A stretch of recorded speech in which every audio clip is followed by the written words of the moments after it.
Then, at the roundabout, take the first exit. Oh, baby.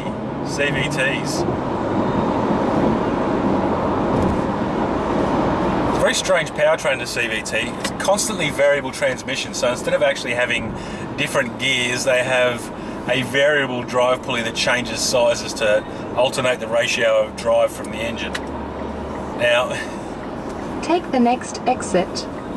Normally when you rev an engine, it'll go up to the top of the rev range, change gears, go back down to the rev range a little bit, and then climb back up again. 200 meters ahead, at the roundabout, take the first exit. But in a CVT... Take the next exit. Yeah, right, I'm doing it. In a CVT, it just has this rather unexciting drone. And the engine, because the idea of a CVT is to optimise the engine speed for the operating circumstances you're putting it under, so the amount of load you're putting it under, it's not speed dependent. So you can be doing 5,000 RPM but going quite slow if you're going uphill or something like that, if you're under a high torque load. So it's a little bit unnerving when you first get into it and drive it, and it's a bit hard to drive with a sort of sporty mentality, but that doesn't really matter because this does not handle like a sporty car anyway. It does look good, the size is quite good, the cargo area is very impressive. The main concern I have is the center seat, and this is the same thing that I had with the Captiva 7 as well. The center cushion is not wide enough for a standard baby seat or a booster seat.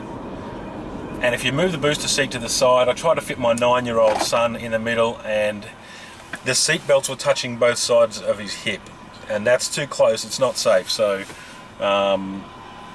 it's a pretty ordinary design flaw, and it's not limited to the Outlander. A lot of cars have this particular problem these days. Of course, my Commodore has a much wider seat, so it also has a much wider center seat as well, and there's enough room in there for an adult to sit in it. That's a sick van, man. Oh, did you hear that transmission? It's so awesome. Exit. Where am I going? And of course, even though this is a fairly basic model, it does have GPS in it, which is nice. Take the second exit. The wheels look quite nice as well. And really everything about the car except for the powertrain, which needs to be a bit gutsier. I don't like the CVT and the center seat, again, being too narrow. Aside from that, everything else is really good. It's got nice visibility all round. There's... I need to refuel apparently. Fuel economy is okay, sort of middle of the road. You're looking at high 6s on the highway, which is what you can get in a large car anyway these days.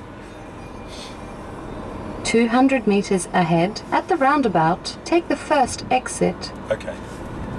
The central display is very informative. The GPS is pretty good.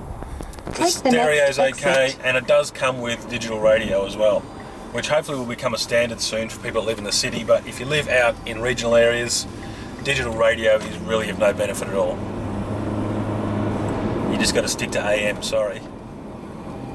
So when I had the plug-in hybrid electric version, I could see the same benefits of the basic design in that it's fairly light, it's got really good visibility, accommodation's pretty good except for that center seat. Luggage area is really good, but they need to sort out the suspension, which is a little bit too floaty for my tastes, and also bolster these seats somewhat, because you need something, you know, I guess I'm kind of getting sucked into the prejudicial view I have of Mitsubishi, in that they used to have some great rally art products.